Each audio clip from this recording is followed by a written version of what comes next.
Posted getting money on the east side. I dropped a pin and told that bitch pull up. How did this beef start? What was the beginning provocation? Because I know there's roots in it before the takeover. In the beginning, it was just, you know, we both from New York. We both want to be the best, so I just say it was just competition. That's just how rap is. You say it's cool, I'm in a battle, but there is a little bit of anger toward this individual because it's so personal.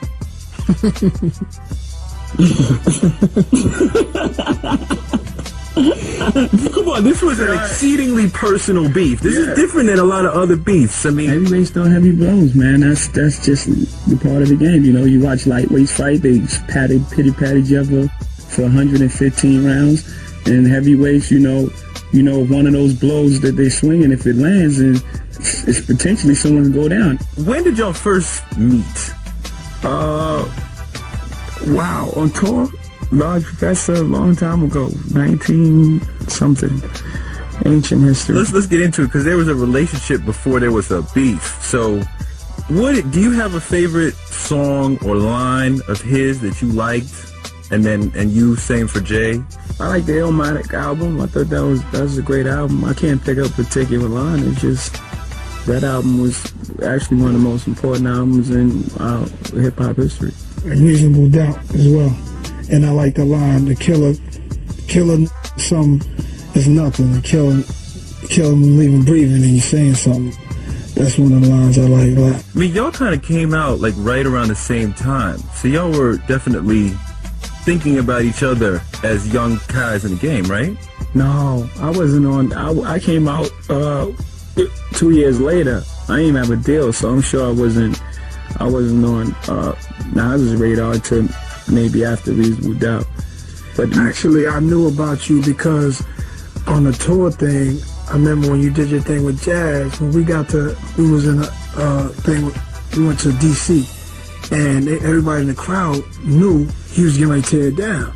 And I didn't know. I'm like, how do y'all know? I don't know any records he got out, but he obviously had been there before. And when he got up there, I said, oh, you know, dog is serious. And that was like 91.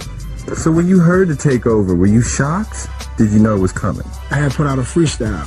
So we had, you know, I knew he had to say something behind that. You know what I'm saying? So I knew something was coming. When it came, it was serious. Did anything he say really bother you? Like really jump off and like, damn? Of course. That's what it was. It was a battle. It was like a Barbara Walters question, right? What is it? In your childhood, what He said one hot album every 10-year average. Did that bother you? That line didn't bother me. Like, it was other lines. It was like he was going there. So it was the whole song. Did somebody tell you about it and you listened to it? What was your reaction to it? Yeah, the whole city told me about it. Yeah. You know what I'm saying? Before you heard it? Yeah, the whole city. And it was only hours before I heard it. What were you feeling that whole time? The streets is talking to you, your homeboys is getting at you. What's going on? What's happening? You know what? Honestly, I looked at it like, you know, you got Kumo D and Cool J. You got Boogie Down Productions and MC Shan. And moments like that was career-ending moments. You don't just jump out the window and just next day you put out a record. When it said the city told me the record was out, that's how it was on. Okay, Ether, did you feel like, damn, I kind of just took a blow to the ribs right there? That kind of hurt. Yeah, hell yeah. What? Let's be Barbara Walters about it. What hurt you? Well, it's all right. If I may dig deep, it was just lines in there like, you know, where we come from. Like, if you feel that you say a certain thing to a certain man, then you cross the line and then it's, you know, all's fair. But I was just looking at it from my side. You know what I'm saying? I wasn't looking at it from his side and the things that I said that provoked this. And, you know, when, you know, like I said, it's heavyweights. We're both fighting. We're both fighting for not really our lives because it wasn't that serious, but we're both fighting for what people perceive to be, you know, our legacy. Did you feel like you lost a little of your invincibility after Ether? Yeah, absolutely. I felt like it's like you're screaming to people and nobody's listening. Like, it's like everybody's like, I don't know, ho. You know what I'm saying? And for me, I was thinking I'm still on my position. Like, Takeover is a better record. I'm on that position. You know what I'm saying?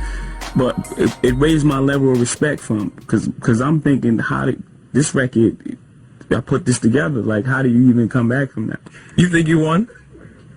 I'm always thinking I'm winning. I'm one. You think you won? Of course. You're supposed to. That's how it is. Yeah. If you like our content, please support us by subscribing to our channel. This is a small click for you, but for us, it means a lot. Thank you.